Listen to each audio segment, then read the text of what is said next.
Bonjour les amis, allez on continue la semaine si particulière, mardi, aujourd'hui 21 mars 2023, jour de nouvelle lune, jour d'équinoxe, passage du signe du bélier. Allez, déjà tout ça a commencé déjà bien évidemment hier, samedi, dimanche, on est dedans. Allez, aujourd'hui, qu'est-ce qu'on a besoin d'entendre aujourd'hui?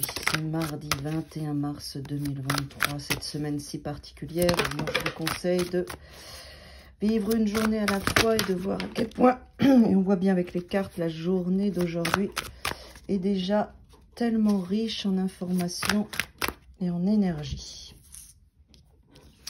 Ok, alors, en centrale, évidemment, le 2 d'épée. Bon, là, le 2 d'épée, ici, avec le 4 de coupe,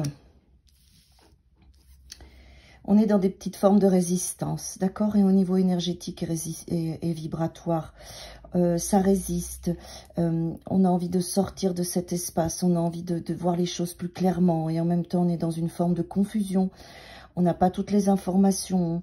Il y a notre espace d'attente qui est là, d'ennui, de projection, où on a des choses autour de nous, mais on regarde ailleurs, on voit pas. Il y a une notion de ne pas voir aujourd'hui, de ne pas voir pour différentes raisons, ou de ne pas arriver à voir vraiment la réalité telle qu'elle est, et aller autrement, mais en même temps, quand on ne voit pas cette réalité, on se rend compte des projections qu'on peut faire.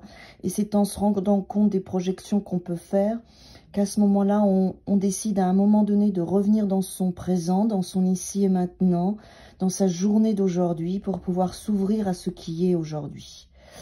Voilà ce que ces deux cartes me disent. On a une énergie qui nous amène à sortir de notre présent, à aller dans notre forme pensée, dans nos projections, mais on ne voit pas. On s'imagine des choses et on peut s'entêter à imaginer. Ce que les cartes nous demandent de faire aujourd'hui, ce que la guidance vous dit, c'est revenez dans la journée d'aujourd'hui. Elle est déjà très riche. Vivez la journée d'aujourd'hui en conscience. Regardez tout ce qui se passe. Comment vous êtes stimulé dans votre corps. Comment les gens sont avec vous. Quelles informations ils vous donnent.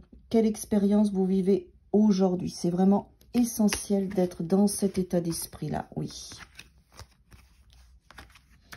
Voilà, on vous demande ce travail d'introspection parce que c'est nécessaire, parce qu'il y a des choses, un chaos intérieur, un espèce de combat qui est nécessaire pour vous, pour guérir et sortir de quelque chose.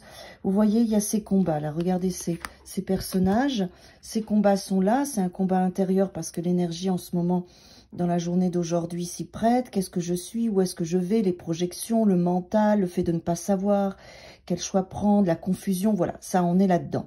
Donc aujourd'hui, on va toucher ça.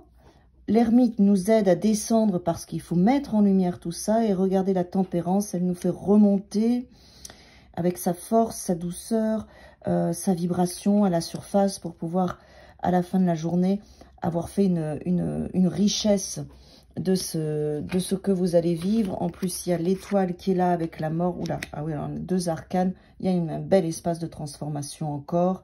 Il y a encore des choses que vous allez dégager aujourd'hui, des choses que vous allez lâcher parce que ça ne fait plus partie de votre vie, parce que c'est mort. Ça peut être vibratoire, énergétique, ça peut être des blessures, ça peut être des traumas.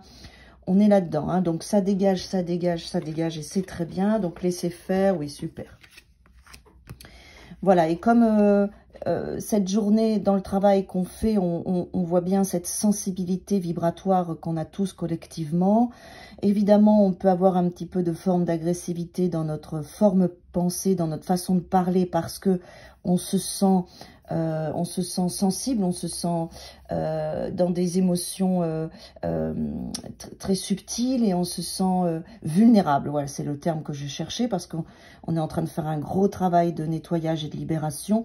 Et là, on vous demande toujours, il me semble qu'on avait déjà ça hier, de vous materner, de vous rassurer, de prendre soin de vous, de prendre soin de l'enfant intérieur, de prendre soin aussi de ce processus qui est libératoire, mais qui est difficile, hein, avec la mort, avec le 5, avec l'ermite, avec le 2 d'épée, tout ça c'est difficile, c'est pas quelque chose qui est fluide, ça nous pousse dans nos retranchements, on peut traverser des espaces d'angoisse avec soi, on peut traverser notre chaos intérieur, donc vraiment, pour moi le mot d'ordre c'est ne cherchez pas à résoudre le problème avec des substances, avec quelqu'un, en disant j'ai besoin de toi parce que je souffre, j'ai besoin de manger parce que je souffre, j'ai besoin de boire parce que je souffre, j'ai besoin de fumer parce que je souffre.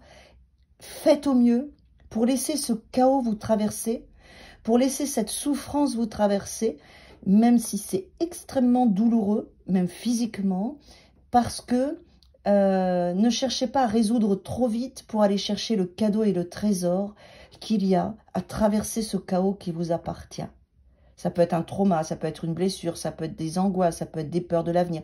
Traversez ça, ne cherchez pas à résoudre en un « vite, vite, vite, il me faut quelqu'un, je me sens pas bien, vite, vite, vite, il faut que j'en parle, vite, vite, il faut que je mange », voyez, ça non. Restez dedans, asseyez-vous dedans, dans ce chaos, et laissez-le vous traverser, même s'il y a des sensations physiques d'angoisse, laissez-le vous traverser pour ne plus en avoir peur, pour ne plus avoir peur de la souffrance qui est en vous, d'accord?